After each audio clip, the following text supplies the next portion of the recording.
నవడేస్ life ఎలాగా పొడిగించాలా, anti ageing treatments ఎలా తీసుకోవాలి, వయసు పెరుగుతున్నా యవ్వనంగా ఎలా కనిపించాలని రకరకాల ప్రయత్నాలు చేస్తున్నారు. వాటిలో భాగంగా వాటికంటే ముఖ్యంగా లోపలున్న అవయవాల గురించి చాలా జాగ్రత్తలు తీసుకుంటేనే యూత్ఫుల్గా ఉండగలరు. మరీ ముఖ్యంగా మన జాయింట్స్ గురించి.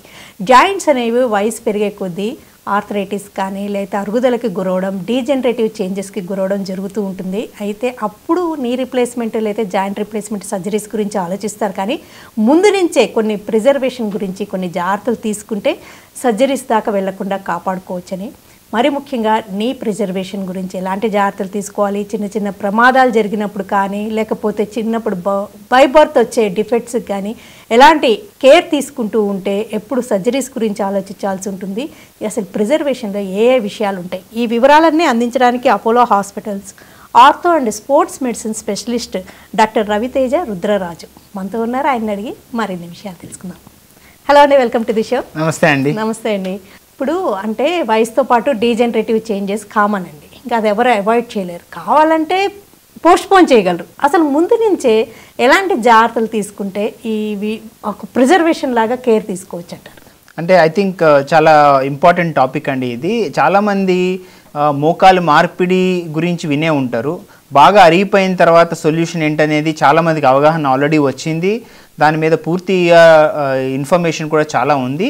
కానీ చాలా ఇంపార్టెంట్ ఏంటంటే మనకి ఆ మోకాలు అరగక ముందు మనం ఏం చేయొచ్చు, మోకాలు అరుగుతున్న వాళ్ళకి ఏం చేస్తే మోకాలు అరుగుదల తగ్గుతుంది, అలానే మనం ఒకవేళ యంగ్ ఉన్నప్పుడు కానీ అడాలసెన్స్లో కానీ లేదా మిడిల్ ఏజ్లో ఉన్నప్పుడు ఎప్పుడైనా ఇలాంటి ఆర్థరైటిక్ సంబంధించిన ఇబ్బందులు వచ్చి మోకాలు అరుగుతున్న సిచ్యువేషన్ ఉంటే వాటికి మనం ఏం చేస్తే మనం ప్రివెంట్ చేయొచ్చు అనేది చాలా చాలా ఇంపార్టెంట్ అండి తెలుసుకోవడము.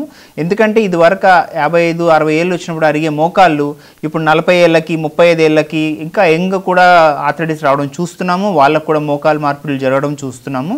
సో అందుకనే మనకి మెయిన్గా ఏమేం కండిషన్స్ ఉంటాయి, దానికి ఏం చేస్తే మనం ప్రివెంట్ చేయొచ్చు అనేది చాలా ఇంపార్టెంట్.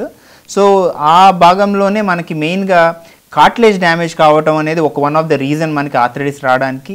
అలాగే యంగ్ ఉన్నప్పుడు యాక్టివ్ ఏజ్లో ఉన్నప్పుడు ఏమన్నా ఇంజురీస్ అయితే లిగమెంట్కి కానీ మెనిస్కస్కి కానీ లేదంటే మోచెప్ప నీ క్యాప్కి కానీ ఏమన్నా అయితే కూడా దానివల్ల కూడా ఆర్థరైటిస్ వచ్చే అవకాశం ఉంటుంది. అలానే మన బాడీ టైప్ ఎప్పుడైతే మనము ఏదైతే వారస్ డిఫార్మిటీ అంటే బోధకాల్లాగా ఉంటాయన్నమాట, అలా ఉన్నప్పుడు కూడా ఏంటంటే ఒకవైపు బరువు ఎక్కువ పడి దానివల్ల కూడా ఎర్లీగా అరిగిపోయే అవకాశం ఉంటుంది. సో ఇలాంటి కండిషన్స్ అన్నీ కూడా మనకి ఎర్లీగా తెలిస్తే కనుక మనము దానికి సంబంధించిన first of all physiotherapy or lifestyle management లాంటివి ట్రై చేసి వీలైనంత వరకు దాని మీద బరువు పడకుండా ట్రై చేసి మనం ప్రయత్నం చేయొచ్చు. అది ఫలించకపోతే దాన్ని ఎర్లీగానే మనం కొన్ని ప్రొసీజర్స్ లాంటివి కన్సిడర్ చేసుకుని దానికి ఏదైతే బరువు పడుతుందో దాన్ని అవాయిడ్ చేసే ప్రక్రియ కూడా ట్రై చేయొచ్చు. అప్పుడు మనకి ఫర్దర్గా అవ్వకపోతే దాని నీ రీప్లేస్మెంట్ అనేది సొల్యూషన్గా అవుతుంది. ఓకే, మీరు చెప్పినట్టుగా అంటే కొన్ని రకాల యాక్టివిటీస్ ఉన్నాయనుకోండి, స్పోర్ట్స్లో బాగా హై ఇంటెన్స్ స్పోర్ట్స్ కానీ లేకపోతే జిమ్ కానీ ఇలాగా ఎక్కువగా ఫోర్స్ఫుల్ వర్క్స్ లేదా హెవీ వెయిట్స్తో చేసే వాళ్ళకి త్వరగా జాయింట్స్ అరుగుదలకి గురవుతాయని అనుకోవచ్చా? ఒక విధంగా ఛాన్స్ ఎక్కువే అండి. ఎందుకంటే నార్మల్ పీపుల్ అనేవాళ్ళు మహా అయితే రోజు నడుస్తారు, లేకుంటే డ్రైవింగ్ చేస్తారు, లేకుంటే రెగ్యులర్ ఎక్సర్సైజ్ చేస్తుంటారు. బట్ ఎవరైతే ఎక్కువ స్పోర్ట్స్ ఆడేటోళ్ళు కానీ లేకుంటే హై పెర్ఫార్మెన్స్ అథ్లీట్స్ కానీ లేకుంటే హై ఇంటెన్సిటీ వర్కౌట్స్ చేసే వాళ్ళకి కానీ మోకాలు అనేది యాజ్ వీ నో దట్ మనకి చాలా కామన్గా అయ్యే ఇంజురీ అయ్యే జాయింట్ అది. సో మనకు అలాంటివి చేస్తున్నప్పుడు లిగమెంట్ స్ప్రెయిన్ అవ్వడము, లేకుంటే లోపల ఉన్న మెనిస్కస్ టేర్ అవ్వడము, లేకుంటే లోపల ఉన్న కార్టిలేజ్ అంటే ఏదైతే మనకి బోన్కి లైనింగ్ లాగా ఉండి షాక్ అబ్జార్బర్ లాగా మనకి హెల్ప్ చేస్తుందో అది డ్యామేజ్ అవ్వడం లాంటి అవకాశాలు చాలా ఎక్కువ. అలా అయినప్పుడు మనం సరైన ట్రీట్మెంట్ తీసుకోకపోతే అది పాడయ్యి దాని వల్ల ఆర్థరైటిస్ ఎర్లీగా వచ్చే అవకాశం ఎక్కువ ఉంటుంది. వెయిట్ అనేది మేనేజ్ చేసిన రోజులు నీ ప్రాబ్లమ్స్ జాయింట్ ప్రాబ్లమ్స్ రావు అనుకుంటారు. కానీ మనం చాలా లీన్ బాడీస్ వాళ్ళలో కూడా నీ రిప్లేస్మెంట్స్ జాయింట్ రిప్లేస్మెంట్స్ చూస్తూ ఉంటామండి. ఏంటిది? చాలా ఇంట్రెస్టింగ్ పాయింట్ అండి ఇది. ఎందుకంటే మనం అనుకుంటాం ఏంటంటే ఆర్థరైటిస్ ఏజ్ పరంగా వచ్చేస్తుందేమో, మనం 50-55 ఏళ్ళు దాటిన తర్వాత ఎక్కువ వాడేసామో, ఎక్కువ నడిచేస్తున్నామేమో, దానివల్ల అరిగిపోతుందేమో అనుకుంటాం. కానీ ఇప్పుడు సైన్స్లో వెరీ క్లియర్గా ప్రూవ్ అయింది అండ్ లాట్ ఆఫ్ రీసెర్చ్ దాన్ని ఆల్రెడీ ధృవీకరించింది. సో మనకి ఇండియన్ సబ్ కాంటినెంట్లో పర్టికులర్ సౌత్ ఇండియన్ పీపుల్లో మనకి ఆర్థరైటిక్ సంబంధించిన జీన్స్ ఉన్నాయన్నమాట. సో ఆ జీన్స్ వల్ల మనం ప్రీడిస్పోజ్ అవుతున్నాము. సో మనందరికీ కూడా ఆ జెనెటిక్ కాంపోనెంట్ ఉంది కాబట్టి మన తెలుసో తెలియకో మనకు ఆర్థరైటిస్ అనేది ఇన్హెరెంట్గా వచ్చే అవకాశం ఉంది. ఆ పైన మనం చేసే యాక్టివిటీస్ బట్టి మనం ఎంత హెల్దీగా ఉంటున్నాము, మనం బోన్స్ అండ్ జాయింట్స్ని ఎంత హెల్దీగా ఉంచుకుంటున్నాము అనేది మన చేతిలో ఉండేది. ఆ జీన్స్ పైన మనం రిలక్టెంట్గా ఉండి, మనం ఓవర్ వెయిట్ ఉండి, లేకుంటే మనం అసలు ఎక్సర్సైజ్ చేయకుండా జాయింట్ హెల్త్ని ఇగ్నోర్ చేస్తే కనుక డెఫినెట్గా ఎర్లీగా ఆర్థరైటిస్ వచ్చే అవకాశం చాలా ఎక్కువ. జీన్స్ ఉన్నప్పటికీ మనం హెల్దీగా ఉండి, యాక్టివ్ లైఫ్ స్టైల్లో ఉండి, ఎప్పుడు మసిల్స్ అండ్ జాయింట్స్ని పర్టికులర్గా బోన్స్ని షేప్లో ఉంచుకుని హెల్దీగా ఉంచుకుంటే డెఫినెట్గా ఆర్థరైటిక్ ప్రాసెస్ అనేది డెఫినెట్గా డిలే అవుతుంది. ఒక 55 ఏళ్ళకి రావాల్సిన ఆర్థరైటిస్ ప్రాబబ్లీ 65 లేదంటే 70 ఇయర్స్ లేదంటే ఇంకా లేట్గా వచ్చే అవకాశం ఉంటుందన్నమాట. ఇంకోటి కాంట్రాడిక్టరీగా ఉండేది ఏంటంటే, ఎవరైనా ఫిజికల్గా యాక్టివ్గా ఉండాలి అనుకునే వాళ్ళు నీ సపోర్ట్స్ ఇవన్నీ వాడితే బెటర్ అని అంటుంటారు. ఒక్కోసారి ఏమో వాటి వల్ల మజిల్స్ ఇంకా వీక్ అవుతాయి, అసలు అలాంటి సపోర్ట్స్ నీ క్యాప్స్ పెట్టడం ఇలాంటివి చేయకూడదు అంటారు. ఇది ఎప్పుడు కన్ఫ్యూజింగ్ ఉంటుంది. అంటే జనరల్గా ఇప్పుడు ఏదైనా ఇంజురీ అయింది అనుకోండి, లేదంటే ఏదైనా ప్రాబ్లం ఉందనుకోండి, ఏదో మెనిస్కస్ టేర్ అయింది, లేదంటే ఎర్లీ ఆర్థరైటిక్ స్టార్ట్ అయింది, అలాంటప్పుడు ఏదైనా ఒక సపోర్ట్ వాడడం వల్ల ఏంటి అంటే కొంతవరకు హెల్ప్ చేస్తుంది డెఫినెట్గా. బట్ ఒక టైంలో మనం ఎలా అనుకుంటామంటే అది వేసుకుంటేనే మనం ప్రివెంట్ చేయగలుగుతామేమో అని బిలీవ్ చేసి అవసరం లేకపోయినా వేసుకుని, లేదంటే మనకి ఎంతైతే అవసరమో దానికంటే పెద్దవి సైజువి కానీ పెద్ద పొడుగాటివి కానీ వేసుకుని అలాంటివి చేయడం వల్ల ఏంటంటే ఆ ఉన్న మసిల్స్ ఏవైతే దాని పని చేస్తున్నాయో దానికి ఎలాగో ఇప్పుడు ఈ ఎక్స్టర్నల్ సపోర్ట్ వచ్చేసరికి ఏమవుతుందంటే అవి పక్కనవి తీసుకుంటున్నాయి కదా అని ఇవి చేయాల్సిన పని చేయక ఇవి రిలాక్స్ అయ్యి ఇందువల్ల వేస్టింగ్ అయ్యే అవకాశం చాలా ఎక్కువ ఉంటుంది. ఇది మోకాల కంటే ఎక్కువ బ్యాక్ పరంగా చూస్తే చాలా మంది నెక్ కాలర్లు, బ్యాక్ బెల్ట్లు పెట్టుకుని నడు నొప్పికి వేసేసుకుంటూ ఉంటారు. దానివల్ల ఏంటంటే అది ఉన్న పరిస్థితి కంటే ఇంకా మసిల్స్ వీక్ అవడం వల్ల ఇంకా వీక్ అయ్యే అవకాశం ఎక్కువ. అలానే మోకాల్లో కూడా సిమిలర్లీ అవసరం లేకుండా అనవసరంగా వాడాల్సిన అవసరం లేదు. ఏదైనా ఇబ్బంది ఉంది అది పర్టికులర్గా ఎప్పుడైనా వాకింగ్కి వెళ్తేనో లేకుంటే ఏదైనా పనికి వెళ్తేనో తప్ప ఇంట్లో ఉన్నప్పుడో లేకుంటే క్యాజువల్గా ఉన్నప్పుడు అయితే వేసుకోవాల్సిన అవసరం లేదు. ఇంకొకటి ఇంపార్టెంట్ పాయింట్ ఇంకా ఫుట్వేర్ గురించి కూడా ఒకసారి. ఫుట్వేర్కి వచ్చేసరికి కూడా అదే విషయం అండి. ఇప్పుడు ఏంటంటే మెయిన్గా మనకి చాలామంది ఇప్పుడు చూస్తూ ఉంటాం కదా, ప్లాంటర్ ఫెషైటిస్ కింద హీల్లో బాగా పెయిన్ రావడము, ఇవన్నీ చాలా అరుదుగా చూస్తూ ఉంటాం, చాలా కామన్గా చూస్తూ ఉంటాము. ఆ కామన్గా చూడటానికి కారణం ఏంటంటే మనం మెయిన్గా ఫుట్వేర్కి వచ్చేసరికి చాలా హార్డ్ ఫుట్వేర్ వాడుతూ ఉంటాము. దానివల్ల ఏంటంటే కింద ఉన్న ఈ బోన్ ఏదైతే ఉంటుందో క్యాల్కేనియం అని దాని దగ్గర స్పర్ రావడము, అది వెళ్ళి కింద ప్లాంటర్ ఫేషియా ఏదైతే ఉన్నదో దాన్ని గుచ్చడం వల్ల వచ్చే నొప్పి వల్ల ఇబ్బంది పడుతూ ఉంటారు. సో ఐ థింక్ మెయిన్గా హై హీల్స్ వాడటం కానీ లేకుంటే హార్డ్ సర్ఫేస్ ఉన్న చెప్పులు వేసుకోవడం వల్ల కానీ మనం ప్రీడిస్పోజ్ అవుతూ ఉంటాము. సో మెత్తటి చెప్పులు పర్టికులర్లీ మెమరీ ఫోమ్ అని ఉంటుంది, లేదంటే ఇన్సోల్స్ అని ఉంటాయి, ఎవరికైనా ఎలాంటి ప్రాబ్లం ఉంటే మటుకి అవి వాడటం ఇంపార్టెంట్. అలాగే ఎక్కువసేపు నిలబడి ఉండటము, హార్డ్ సర్ఫేసెస్ మీద నడవడం లాంటివి కూడా మెయిన్ రీజన్స్ దీనికి ప్రీడిస్పోజ్ చేయడానికి. ఈ స్పోర్ట్స్ ఇంజరీస్లో అనేక రకాల ఇవి టేర్స్ జరుగుతూ ఉంటాయి కదండి, మినిస్కల్ టేర్ అని ఇలా రకరకాలవి. అసలు అవి అంటే ఏంటి, వాటి గురించి ఒకసారి చెప్తారా? అదే అండి, ఇప్పుడు చూస్తే కనుక మనకి మోకాల్లో మనకి మెయిన్గా ఉండేది ఏముంటుంది, ఎముక, పైన ఎముక, కింద ఎముక, ఏదైతే మన తొడ ఎముక అంటాం, కింద మన లెగ్ బోన్ ఏదైతే ఉంటుందో అవి రెండింటికి మధ్యలో జాయింట్ ఉంటుంది. సో జాయింట్ మధ్యలో మనకు ఉండేది కార్టిలేజ్ అనమాట. అంటే బోన్ పైన ఒక లేయర్ లాగా ఉంటుంది. ఆ బోన్కి కార్టిలేజ్ మధ్యలో ఉండేదే మెనిస్కస్ అనమాట. మెనిస్కస్ అంటే మనం స్ప్రింగ్ అని మాట్లాడతాం కామన్ లాంగ్వేజ్లో. ఈ మెనిస్కస్ అనేది ఏంటంటే ఆ బరువు అనేది షాక్ అబ్జార్బర్ లాగా ఎలా అయితే కార్కి మనకి ఎప్పుడైనా గుంతలో పడితే ఎలా అయితే ప్రొటెక్షన్ కింద యూజ్ అవుతుందో అలానే సేమ్ మెనిస్కస్ మనకి హెల్ప్ చేస్తూ ఉంటుంది. అలానే లోపల లిగమెంట్స్ అనేటివి ఉంటాయి. ఆ లిగమెంట్స్ అనేటివి ఒక మోకాల్ పైనని కిందని స్టెబిలిటీ రావడానికి ముందరికి వెళ్ళిపోకుండా వెనక్కి వెళ్ళకుండా అలాగే పక్కకి వెళ్ళిపోకుండా ఆపుతూ ఉంటాయి. సో ప్రతిదానికి ఒక రోల్ ఉంటుందన్నమాట. ఎప్పుడైతే మనకి ఈ లిగమెంట్ కానీ లేకుంటే కార్టిలేజ్ కానీ మెనిస్కస్ కానీ ఏదైనా డ్యామేజ్ అవుతే ఒక నీలో ఏదో ఒక వైపు ఇంబ్యాలెన్స్ వచ్చినట్టు అనమాట. సో అందువల్లే మసిల్ స్ట్రాంగ్గా ఉండడం ఇంపార్టెంట్. ఎందుకంటే మనం ఎంత అనుకున్నా కూడా ఇలాంటి అట్లా ఏదో ఒక ఇంజురీ అవుతూ ఉంటుంది. పర్టికులర్గా active people, young people, sports ఆడే వాళ్ళకి అవుతూనే ఉంటుంది. ఎప్పుడైతే మసిల్స్ స్ట్రాంగ్గా ఉంటాయో ఆ ఏదైతే డ్యామేజ్ అయిందో ఈ మసిల్స్ దాన్ని బ్యాలెన్స్ చేసేస్తుంది అనమాట. ఎప్పుడైతే మసిల్స్ వీక్గా ఉంటాయో ఎవరికైనా కానీ, ఈ స్పోర్ట్స్ ఆడుతున్నా లేకుంటే బైక్ మించి పడినా లేదంటే కామన్గా ఏదైనా స్లిప్ అయినా కూడా ఆ మసిల్ వీక్ ఉండడం వల్ల ఆ బరువంతా వచ్చి లెగమెంట్ మీద, మెనిస్కస్ మీద లేదంటే కార్టిలేజ్ మీద పడి అవి టేర్ అయిపోవడం, స్ప్రెయిన్ అయిపోవడం జరుగుతుంది అనమాట. సో అలా జరిగినప్పుడు ఆటోమేటికల్గా అవి బాగా హీల్ అయ్యి రికవర్ అవ్వకపోతే కనుక అదంతా జాయింట్ మీద బరువు పడి జాయింట్ త్వరగా అరిగిపోయే అవకాశం చాలా ఎక్కువ. మినిస్కల్ టైర్ కూడా చాలా ఎక్కువగా వింటూ ఉంటామండి, రూట్ మినిస్కల్ టైర్ అని. అదేంటి అసలు? అది చాలా మందికి ఇప్పుడు ఇది ఇంపార్టెంట్ అండి, ఎందుకంటే దాన్ని మనం సైలెంట్ ఎపిడమిక్గా మాట్లాడుతున్నాము. ఈ రూట్ టేర్ అనేది మెనిస్కస్, పర్టికులర్గా నీలో ఉన్న మీడియల్ మెనిస్కస్ కానీ లాటరల్ మెనిస్కస్ రూట్ టేర్ అనేది చాలా మందికి తెలియదు. మెయిన్గా 45 నుంచి 60 ఇయర్స్ ఉన్న మధ్యలో ఉన్న పాపులేషన్ ఎవరైతే ఉంటారో వాళ్ళకి తెలియకుండా అరుగుదల అనేది స్టార్ట్ అవుతుంది. పర్టికులర్గా ఇప్పుడు దాకా హెల్ప్ చేసిన మసిల్స్ అవన్నీ ఎంతో కొంత ఏజ్ అవ్వటము, కొంచెం వీక్ అవ్వడం స్టార్ట్ అవుతాయి. అలాంటప్పుడు తెలియకుండానే గబుక్కుని మెట్లు ఎక్కడమో లేకుంటే మామూలుగా నడుస్తూ స్లిప్ అవ్వడమో లాంటి సింపుల్ థింగ్స్లో ఏమవుతుందంటే ఆ రూట్ మీడియల్ మెనిస్కల్ టేర్ కానీ లేకుంటే లాటరల్ మెనిస్కల్ రూట్ టేర్ అనేది అవ్వడం చాలా తరచుగా చూస్తున్నాము. కాకపోతే అది పేషెంట్కి కానీ మా డాక్టర్లకు కానీ తెలియట్లేదు. వాళ్ళు ఒక 2 నెలల తర్వాత 3 నెలల తర్వాత నొప్పిగా ఉందని మన దగ్గరికి వచ్చినప్పుడు తీపిస్తే ఎంఆర్ఐలో అప్పుడు కనపడుతుంది అనమాట. అందుకనే దాన్ని మనం సైలెంట్ ఎపిడమిక్ అంటున్నాం. కానీ ఇది ఎందుకు వెరీ ఇంపార్టెంట్ అంటే కనుక ఈ రూట్ టేర్ అనేది ఎలా అంటే మనకి ఎలా అయితే చెట్టు మొదల్లో రూట్ ఎలా అయితే తెగిపోతే పూర్తిగా మనకి చెట్టుకి ఎంత ఇబ్బంది అవుతుందో అలా ఈ మెనిస్కస్ రూట్ ఎప్పుడైతే తెగిపోతుందో ఆ మెనిస్కస్ ఏదైతే పూర్తిగా జాయింట్లో ఉన్నా లేనట్టే. ఎందుకంటే ఒక్కసారి రూట్ తెగిపోతే ఆ మెనిస్కస్ పక్కకి వెళ్ళిపోయి డైరెక్ట్గా ఎముక మీద ఎముక వచ్చి రాపిడి అయిపోవడం స్టార్ట్ అవుతుంది అనమాట. సో దానివల్ల చాలా నొప్పి రావడము, చాలా ఫాస్ట్గా అరిగిపోవడము, అలాగే ఆ రాపిడి వల్ల ఈ కాట్లేజ్ వెనకాల పూర్తిగా డీలామినేట్, అంటే ఎలా అంటే ఒక మన కార్పెట్ కింద ఎలా అయితే మనకి ఒకవేళ వాటర్ వెళ్తే కార్పెట్ మొత్తము ఎలా అయితే సీపిన్ అయిపోయి కంప్లీట్గా ఊడిపోయినట్టు అయిపోతుందో అలా పైన కాట్లేజ్ అంతా డీలామినేట్ అయిపోతుంది. సో ఇలాంటివి మేము ఎప్పుడైనా ఇలా నొప్పి ఉన్నప్పుడు కానీ రూట్ టేర్ ఉన్నప్పుడు కానీ పేషెంట్కి ఆర్థ్రోస్కోపిక్ సర్జరీ కోసం లోపలికి వెళ్ళినప్పుడు చూస్తే అరే ఇంత చిన్న టేర్కి ఇంత డ్యామేజ్ అయింది ఏంటి అని చాలా చాలా సర్ప్రైజ్ అవుతున్నాము.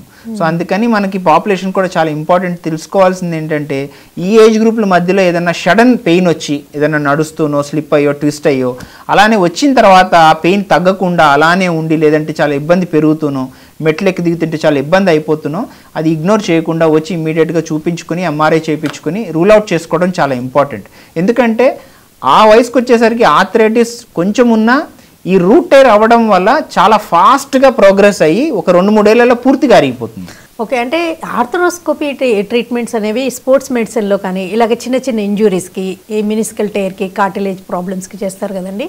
అంటే ప్రతి సందర్భంలోనూ అవసరమా? ఇప్పుడు రూట్ అయిందనుకోండి అలాగా కూడా చేస్తుంటారా? అదే అండి, ఇప్పుడు మీకు చెప్తున్నట్టుగా సో ఎందుకంటే ఇప్పుడు ఈ 45 నుంచి 60 ఏళ్ళ మధ్యలో ఉండే వయసులో ఉండే వాళ్ళకి ఆర్థరైటిస్ స్టార్ట్ అవుతుంది జనరల్గా 50 తర్వాత ఎప్పుడు.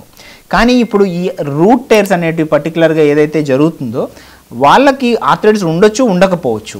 సో ఈ ఆర్థరైటిస్ లేని వాళ్ళు ఎవరికైతే రూట్ అవుతుందో ఆ రూట్ టైర్ అనేది మనం రిపేర్ చేయకపోతే కనుక ఆర్థరైటిస్ చాలా ఫాస్ట్గా స్ప్రెడ్ అయిపోతుంది. సో అలాంటప్పుడు ఈ వయసు వాళ్ళకి మనం ఆర్థ్రోస్కోపిక్గా ఆ రూట్ టైర్ని ఐడెంటిఫై చేసి ఆ రూట్ని మళ్ళీ ఎప్పుడు ఉండే పొజిషన్లో పెట్టేస్తే కనుక దానికి మళ్ళీ ఎప్పటిలాగా ఉండే మెనిస్కస్కి ఉండే మనకి ఆ క్యాపబిలిటీ ఆర్ ఫంక్షన్ నార్మల్ అయిపోతుంది. అంటే వాళ్ళకి పెయిన్ నడుస్తున్నప్పుడు ఎక్కువ రావడం లేకపోతే స్లిప్ అవడం ఇలాంటి సిమ్టమ్స్ కనిపిస్తాయి. అవునండి, నడుస్తున్నప్పుడు చాలా పెయిన్ రావడం, చాలా లోపల సైడ్ చాలా నొప్పి ఉండడం, కూర్చున్నా ఏ పని చేసినా నొప్పి కాన్స్టెంట్గా ఉండడం, మెట్లు ఎక్కి దిగలేకపోవడం, ఇలాంటి సిమ్టమ్స్ ఉంటాయి వాళ్ళకి మెయిన్గా. అంటే యూజువల్గా ఎక్స్రే నార్మల్గా ఉంటుంది అంటారా వీళ్ళకి? ఎక్స్రే కంప్లీట్లీ నార్మల్ ఉంటుందండి. ఎందుకంటే నేను చెప్పినట్టుగా వాళ్ళకి ఆర్థరైటిస్ ఒకవేళ లేకపోతే కనుక ఏమీ కనపడదు, కంప్లీట్లీ నార్మల్ ఎక్స్రే ఉంటుంది. జనరల్గా ఎవరైనా డాక్టర్ దగ్గరికి వెళ్తే నొప్పి బిళ్ళలు ఇస్తారు. జనరల్గా ఇలాంటి ఏదైనా చిన్న చిన్న స్ప్రెయిన్లు ఉంటే ఒక వారం రోజులకు నొప్పి తగ్గిపోవాలి. కానీ అది 2 నెలలైనా 3 నెలలైనా అలానే ఉండి చాలా భరించలేనంత నొప్పి ఉండి ఎక్స్రేలో నార్మల్గా ఉంది అంటే వెరీ హై సస్పిషన్ దట్ ఈ మెనిస్కల్ రూట్ టైర్ అవ్వడానికి చాలా చాలా కారణం అండి. అండ్ రైట్ టైంలో దాన్ని ఐడెంటిఫై చేసి మళ్ళీ కూర్చోపెట్టేస్తే కనుక మళ్ళీ అందరిలాగానే నార్మల్ జాయింట్ అయిపోతుంది, ఆర్థరైటిస్ని కూడా ప్రివెంట్ చేయొచ్చు. మరి అసలు ఎప్పుడైనా బోన్ హెల్త్, మజిల్ హెల్త్ ఉన్నాయంటే జాయింట్ హెల్త్ కూడా బాగున్నట్టే కదండి. డెఫినెట్గా bone and muscle health definitely translate to joints health. ఇప్పుడు మనం ఈ మధ్యన చాలా వింటున్నాము ఏది యాంటీ ఏజింగ్ అని చెప్పి, రివర్స్ ఏజింగ్ అని చెప్పి, లాంగ్విటీ అని చెప్పి. ఎందుకంటే ఇదివరకు రోజుల్లో కంటే ఇప్పుడు పాపులేషన్ జనరల్గా ఈ లైఫ్ స్పాన్ అనేది పెంచుకోవాలనేది చాలా ఇంట్రెస్ట్ బాగా పెరిగింది. సో దానికి డిఫరెంట్ మెడిసిన్స్ వస్తున్నాయి, వెయిట్ లాస్ అని చెప్పి అదని చెప్పి బ్యూటీగా కనపడాలని చెప్పి. బట్ వాటన్నిటికంటే ఇంపార్టెంట్ మనం లైఫ్ని పెంచుకోవాలి అంటే మనం యాక్టివ్గా మొబైల్గా ఉండాలి. అంటే మనం కూర్చుని హ్యాపీగా లేవగలగాలి, మన పని మనం చేసుకోగలగాలి, ఎవరి మీద డిపెండ్ అవ్వకుండా మన రెగ్యులర్ పనులని చేసుకోగలగాలి. దానికి వెరీ ఇంపార్టెంట్ ఓన్లీ రీజన్ ఏంటంటే మన bones and muscles and joints important బాగా ఉండటం. ఎప్పుడైతే అవి బాగుంటాయో మనకు ఆటోమేటికల్గా యాక్టివ్గా ఉంటాం, వాకింగ్ చేస్తాం, ఎప్పుడు హెల్తీగా ఉంటాం, బీపీ కానీ షుగర్ కానీ అవన్నీ కంట్రోల్లో ఉంటాయి. సో అందుకనే ఎవరికైనా కానీ లాంగివిటీ కానీ యాంటీ ఏజింగ్ గురించి కానీ చాలా క్యూరియాసిటీ ఉంటే వాళ్ళు ఫస్ట్ ఫోకస్ చేయాల్సింది బోన్ అండ్ జాయింట్ హెల్త్. అది బాగుంటే ఆటోమేటికల్గా మిగిలిన అన్నీ కూడా బాగుంటాయి. అంతేకాకుండా ఈ రోజుల్లో మార్కెట్లో కూడా ఎన్నో రకాల ప్రోడక్ట్స్ అవైలబుల్గా ఉన్నాయండి. స్కిన్, హెయిర్, జాయింట్స్ని ప్రొటెక్ట్ చేసే కొలాజన్ బూస్టర్స్ అని ఇలాంటివన్నీ పనిచేస్తాయి. అంటే అదే అండి, ఇప్పుడు ఏంటంటే మనకి ఈ కొలాజన్ సప్లిమెంట్స్ కానీ ఇవన్నీ కూడా ఎర్లీ స్టేజెస్లోనే ఎంతో కొంత వాల్యూ ఉంటుందండి. అది కూడా 100% ఉంటుందని కూడా ఏది కూడా గ్యారంటీ లేదు. దానివల్ల ఏంటంటే ఎర్లీ స్టేజెస్లో ఉన్నప్పుడు కొంతవరకు ఆ కార్టిలేజ్ని ప్రొటెక్ట్ చేయడానికో దానికో ఉపయోగపడుతుంది అనమాట. సో మనం అవి ఎర్లీ స్టేజెస్లో తీసుకుంటే వాల్యూ ఉంటుంది తప్ప లేట్ స్టేజెస్లోకి వెళ్ళిన తర్వాత వీటికి కూడా ఎక్కువ వాల్యూ ఉండదండి. ఇంకా నీ అలైన్మెంట్స్ అని అట్లాంటివి వింటుంటామండి. అంటే ఏంటి అవి అలైన్మెంట్ లేక? అదే అండి, ఇప్పుడు పార్ట్ ఆఫ్ మనం నీ ప్రిజర్వేషన్ అనే ఏదైతే టాపిక్ మాట్లాడుతున్నామో అందులో ఈ ఆర్థరైటిస్ అనేది యంగ్ వాళ్ళకు వస్తూ ఉంటుంది జనరల్గా. యంగ్ వాళ్ళకున్న నీ ఆర్థరైటిస్, ఆస్టియోఆర్థరైటిస్ రీజన్ కావచ్చు, లేదంటే ఇందాక మాట్లాడుకున్నట్టు వాళ్ళకి ఈ కార్టిలేజ్ డ్యామేజ్ అవ్వడము, లేదంటే లోపల ఏదైనా మెనిస్కస్ లేకుంటే లిగమెంట్ డ్యామేజ్ అవ్వడం లాంటివి ఈ ఆర్థరైటిస్కి లీడ్ చేయొచ్చు, కారణం కావచ్చు. అలానే దాంతోపాటు కొంతమందికి బాడీ టైప్లో కూడా నీ అలైన్మెంట్ ఆర్ మన లింబ్ అలైన్మెంట్ అని మాట్లాడతాం. ఇలా మోకాలు స్ట్రైట్ ఉన్నాయా, కొంత వంకరగా ఉన్నాయా అనేది. సో ఇప్పుడు ఈ యంగ్ వాళ్ళకి ఆర్థరైటిస్ స్టార్ట్ అయ్యి వేరే జాయింట్ అంతా నార్మల్గానే ఉండి ఓన్లీ ఒకవైపు మాత్రమే కొంత అరుగుతుంది అంటే కనుక వాళ్ళకి ఆ అలైన్మెంట్ కరెక్ట్ చేస్తే సరిపోతుంది. వాళ్ళు ఈ నీ రీప్లేస్మెంట్ అనే మేజర్ ప్రొసీజర్ దాంట్లోకి వెళ్ళాల్సిన అవసరం లేదు. దాన్ని మనము టిబియల్ ఆస్టియోటమీస్ అంటాం, హై టిబియల్ ఆస్టియోటమీస్ అంటాం. అంటే ఏంటంటే ఇలా వంకర ఈ అరుగుదల ఒకవైపే స్టార్ట్ అయిన వాళ్ళకి ఆ అలైన్మెంట్ని మనం స్ట్రైట్ చేసేస్తే కనుక ఆటోమేటికల్గా వాళ్ళకి ఆ బరువు పడేది కాస్త పక్కకి వెళ్ళిపోతుంది, ఆటోమేటికల్గా ఆ జాయింట్ ప్రిజర్వ్ అయిపోతుంది. సో ఇప్పుడు చాలామంది వెస్ట్రన్ కంట్రీస్లో ఈ నీ అలైన్మెంట్ గురించి చాలా ఆసక్తి చూపిస్తున్నారు. ఈ నీ రీప్లేస్మెంట్ అనేది మొత్తం ఉన్న బోన్ని తీసి లోపల ఏదో ఫారెన్ ఇంప్లాంట్ మెటీరియల్ పెట్టడము, దానికి రిలేటెడ్గా ఎప్పుడైనా కాంప్లికేట్ వస్తే చాలా ఇబ్బంది పడటం అనేది అవాయిడ్ చేయడానికి ఈ నీ రీఅలైన్మెంట్ అండ్ నీ ప్రిజర్వేషన్ అనే సర్జరీస్కి చాలా ఆసక్తి అండ్ చాలామంది అడాప్ట్ చేసుకోవడానికి యాక్సెప్ట్ చేస్తున్నారు. సో ఎవరైనా యంగ్ వాళ్ళు కానీ లెస్ దాన్ 55 ఏజ్ ఉన్న వాళ్ళు, ఈ ఐసోలేటెడ్ కంపార్ట్మెంట్ ఆర్థరైటిస్ ఉన్న వాళ్ళు, లేదంటే వేరే ఏ కారణం వల్ల డ్యామేజ్ అయ్యి మ్యాల్ అలైన్మెంట్ వల్ల వచ్చే ఇబ్బంది ఉన్న వాళ్ళకి ఈ నీ రీఅలైన్మెంట్ విత్ హైటిబియల్ ఆస్టియోటమీ అనే సర్జరీస్ చాలా బాగా అవుట్కమ్స్ తీసుకొస్తున్నాయి. ఏవైనా యాక్సిడెంట్స్ అట్లాంటివి అయినప్పుడు, మరి ముఖ్యంగా కాళ్ళకి సంబంధించిన సర్జరీస్ అయినప్పుడు కొంచెం ప్రోస్థెటిక్స్ పెట్టడం ఇలాంటివన్నీ ఉన్నప్పుడు వాళ్ళకి ఇండైరెక్ట్గా వాళ్ళ జాయింట్స్ కూడా ఎఫెక్ట్ అవ్వడం, త్వరగా అరుగుదలకు గురవడం జరుగుతుంది. వీళ్ళు జాయింట్స్ ప్రిజర్వేషన్కి ఎలాంటి జాగ్రత్తలు తీసుకోవాలంటే? అంటే ఇప్పుడు మనకి మీరు అన్నట్టు ఇప్పుడు దెబ్బలు తగిలినప్పుడు కానీ లేదంటే ఇంజురీస్ అయినప్పుడు ఈ ప్రాసెస్ ఉన్నప్పుడు మన న్యాచురల్గా మనకి ఏదైతే బాడీ మెకానిక్స్ కానీ నార్మల్ ఏదైతే ఫంక్షన్ ఉంటుందో అది కాస్త కొంచెం డీవియేట్ అయ్యి కొంచెం బరువు అటు ఇటు పడటము, ఈ మోకాలు ఇబ్బంది ఉంటే ఆ పక్కన మోకాల మీద బరువు పడటము, లేకుంటే నడుము మీద పడటం, లేదంటే హిప్స్ మీద పడటం, యాంకిల్ మీద పడటం తరచుగా చూస్తూ ఉంటాము. సో మనకి అది ప్రాబ్లం ఉందని తెలిసినప్పుడు మోర్ ఇంపార్టెంట్లీ మనం ఫిజియోథెరపీ మీద బాగా ఫోకస్ చేయాలి. ఆ జాయింటే కాదు మిగిలిన జాయింట్స్ని కూడా మనం ప్రిజర్వ్ చేయడానికి ట్రై చేయాలి. ఎందుకంటే మనం మా క్లినికల్ ప్రాక్టీస్లో మేము చూస్తూ ఉంటాము, పేషెంట్ ఒక ప్రాబ్లంతో ఫస్ట్ సఫర్ అవుతే అది కాపాడుకోవడానికి ఆ బరువు అంతా పక్కదాని మీద వేసి అది ఇబ్బంది అయ్యి మన దగ్గరికి వస్తూ ఉంటారు. సో ఇప్పుడు ఏదైతే మంచి జాయింట్ ఉందో దాన్ని కాపాడిపోయి ఇది ఇబ్బంది పడటం స్టార్ట్ అయ్యి మరి దీనికి సంబంధించిన ప్రాబ్లమ్స్ తెచ్చుకోవడం లాంటివి జరుగుతూ ఉంటాయి. సో అందుకనే మనకి ఏదైతే ఇబ్బంది ఉందో దాన్ని మనం ఇగ్నోర్ చేయకుండా ఫస్ట్ అది ఎందువల్ల ఇబ్బంది అవుతుంది, దాన్ని మనం ఎలా కరెక్ట్ చేసుకోగలుగుతాము, అలానే ఆ జాయింట్ని మనం కాపాడుకుంటూనే వేరే జాయింట్స్ ఏవైతే దానికి సంబంధించి హెల్ప్ చేస్తున్నాయో వాటిని కూడా ప్రిజర్వ్ చేయడం అనేది చాలా చాలా ఇంపార్టెంట్. ఈ జాయింట్ హెల్త్ కోసం పిఆర్పి ట్రీట్మెంట్ కానీ స్టెమ్ సెల్ థెరపీస్ కానీ ఇవ్వడం జరుగుతూ ఉంటుందా? అదే అండి, ఇప్పుడు పిఆర్పి అనేది స్టెమ్ సెల్స్ అనేది ఇప్పుడు పేషెంట్స్కి చాలా బజ్ వర్డ్ అనమాట. చాలా ఆసక్తి ఉంది. చాలామంది ఇక్కడ సోషల్ మీడియాలో కానీ వాటిల్లో కానీ చూసి చాలా హెల్ప్ అయిపోతుంది అని ఇంప్రెషన్తో వెళ్తున్నారు.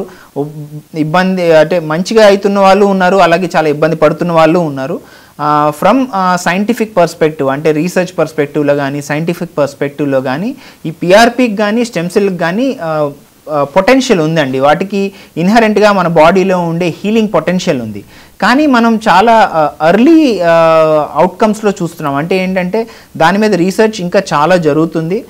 పిఆర్పి కానీ స్టెమ్ సెల్ అనేది చెప్పడానికి ఒక వర్డ్ అయినా కానీ అందులో మళ్ళీ ఎడిపోసైడ్ డిరైవ్డ్ స్టెమ్ సెల్స్ కానీ లేకుంటే bone marrow derived stem cells కానీ లేకుంటే పిఆర్పిలో కూడా ల్యూకోసైడ్ రిచ్ పిఆర్పి అని చెప్పి సో చాలా చాలా వెరైటీస్ ఉంటాయి అందులో. అది పేషెంట్స్కి తెలియదు కాబట్టి అన్నీ ఒకట్లానే అనుకుని వెళ్ళి చేయించుకుని దానివల్ల అంత ఎఫెక్ట్ చూడలేకపోవడం లాంటివి జరుగుతున్నాయి. ఐ థింక్ మనము వీ షుడ్ బి కాన్షియస్ అండి. అంతే ఎలా అంటే ముందు మనకేం ప్రాబ్లం ఉంది, మనం ఉన్న స్టేజ్ ఏంటి, దానికి ఏది వర్క్ అవుతుంది అనేది క్లియర్గా అర్థం చేసుకునే వెళ్ళాలి తప్ప మనము ఏదో అయింది కదా అని వెళ్తే ఇబ్బంది పడే అవకాశం చాలా ఎక్కువ ఉందండి. కాకపోతే డెఫినెట్గా ఫ్యూచర్లో వీటికి చాలా రోల్ ఉంది. డెఫినెట్గా వచ్చే ఇయర్స్లో ఈ స్టెమ్ సెల్స్ అనేటివి ఈ నీ రీప్లేస్మెంట్ కానీ అలాంటి కానీ అవసరం లేకుండా క్యూర్ చేసే పొటెన్షియల్ చాలా ఉంది. అండ్ మనకి ఇప్పుడు ఏఐ చాలా యాక్టివ్గా ప్రోగ్రెస్ అవుతుంది విత్ ఈ machine learning and artificial intelligence వల్ల మనం అలాంటి చాలా ఫాస్ట్గా డెవలప్ చేసి అండ్ మనకి పేషెంట్స్కి హెల్ప్ అయ్యే ఆస్కారం కూడా చాలా ఎక్కువ ఉంది. లాస్ట్గా అంటే కీళ్ళ అరుగుదల సమస్య వయసుతో పాటు తలెత్తే డీజనరేటివ్ చేంజ్ అయితే ఆస్టియోఆర్థరైటిస్, కీళ్ళ వాతం అనేది రుమటైడ్ ఆర్థరైటిస్ చాలా చిన్న ఏజ్లో చాలా సఫరింగ్ వాళ్ళకి జాయింట్స్ కూడా ఇన్వాల్వ్ అవుతుంటాయి. వీళ్ళకి జాయింట్ ప్రిజర్వేషన్కి ఎలాంటి కేర్ ఉంటే బెటర్ అంటారు? అదే ఇప్పుడు చూడండి, రుమటాయిడ్ ఆర్థరైటిస్ అనేది ఏదైతే జాయింట్కి లైన్ చేసే సైనోవియం ఉంటుందో ఆ సైనోవియంకి ఎగ్నెస్ట్గా వెళ్ళి యాక్ట్ చేసే యాంటీబాడీస్ కానీ వాటి వల్ల వచ్చే ప్రాబ్లం ఇది. సో ఇది జెనెటిక్గా ప్రీడిస్పోజ్ అవుతున్నాము. సో అది న్యాచురల్గానే అది మందుల ద్వారా జాగ్రత్తగా కంట్రోల్లో పెట్టుకుని దాన్ని ఎప్పటికప్పుడు మనం మందులు వాడుకుంటూ ఆ ఫ్లేర్స్ రాకుండా ఏదైతే ఎక్సజర్బేషన్స్ అంటామో అవి రాకుండా కంట్రోల్ చేసుకోవటం డెఫినెట్గా పెయిన్స్ని కంట్రోల్ చేసుకుంటూ అదొక సొల్యూషన్ అనుకోండి. రెండోది అగైన్ జాయింట్ని యాక్టివ్గా పెట్టుకోవడం, మసిల్స్ని షేప్లో ఉంచుకోవడం, హెల్తీగా ఉంచుకోవడం పర్టికులర్గా చేస్తే కనుక ఏదైతే ప్రాబ్లం వల్ల ఆ జాయింట్ అనేది అరిగిపోతుందో దాన్ని అవాయిడ్ చేయడానికి చాలా ఆస్కారం ఉంది. ఓకేనండి డాక్టర్ రవితేజ రుద్రరాజ్ గారు, జాయింట్ ప్రిజర్వేషన్ అంటే ఏంటి, అంటే జాయింట్స్ అరుగుదలకి గురవడం తర్వాత రిప్లేస్మెంట్ గురించి ఆలోచించక ముందు నుంచి ఎలాంటి జాగ్రత్తలు తీసుకోవాల్సి ఉంటుంది, ఏమైనా ఇంజురీస్ అయినప్పుడు వాళ్ళకి ఎలాంటి సిమ్టమ్స్ కనిపిస్తే అసలు నెగ్లెక్ట్ చేయకూడదు, మినిస్కల్ టేర్ అంటే ఏంటి, రూట్ మినిస్కల్ టేర్ ఇలాంటివి ఉన్నప్పుడు ఎలా గుర్తించి ముందుగానే ట్రీట్మెంట్ చేస్తే వాళ్ళ ఆస్టియోఆర్థరైటిస్కి గురి కాకుండా కాపాడుకోవచ్చు. అండ్ ఈ ప్రిజర్వేషన్ గురించి టిప్స్ తెలియజేసినందుకు థ్యాంక్స్. నమస్తే అండి, థ్యాంక్ యూ సో మచ్.